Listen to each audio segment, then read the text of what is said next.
Boogie Cousins said last night, everybody hates Golden State. Do you hate Golden State?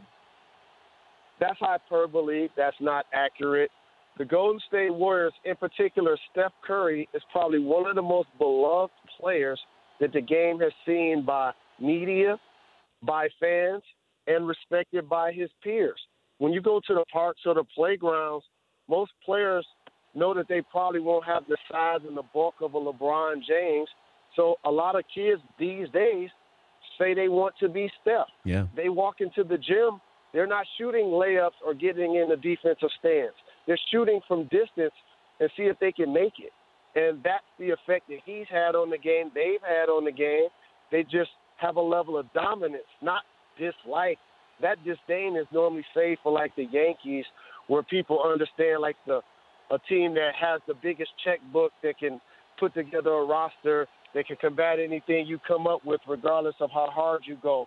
Or like the Dallas Cowboys, who anytime you have the moniker America's team, it puts you in a position for people to take shots at you.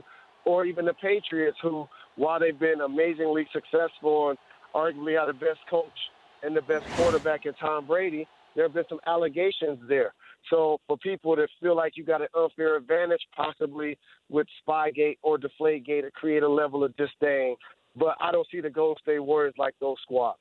And I'm going to separate Michael Jordan from this question that I'm going to ask you, or maybe it's just a comment. I think Steph Curry has had and will have a bigger impact on the game, on the floor, more than any other player in NBA history because of what you said about not everybody realizes, hey, I can jump like Michael Jordan, but everybody thinks that there's a chance that they could be like Steph Curry because of his size, his build, that there's nothing that, intimidates you there. But you watch these kids in a playground or fifth grade game or a CYO, they're all jacking it because they want to be the next Steph Curry. What do you think of that statement?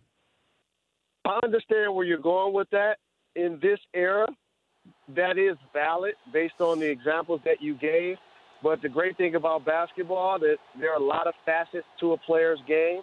And so certain things that Steph isn't required to do, like guard the best offensive player in the backcourt for the other team, or lead his team in assists and or be a primary ball handler a lot of times to initiate offense for himself and or for teammates.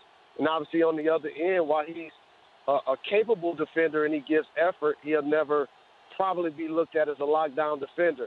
So with that being said, I still think Michael Jordan is the answer to that question, and I know you took him out of the equation. So I agree with your premise. Okay. All right. For more Dan Patrick Show, tune to Audience Channel 239 on DirecTV or download the Dan Patrick Show app.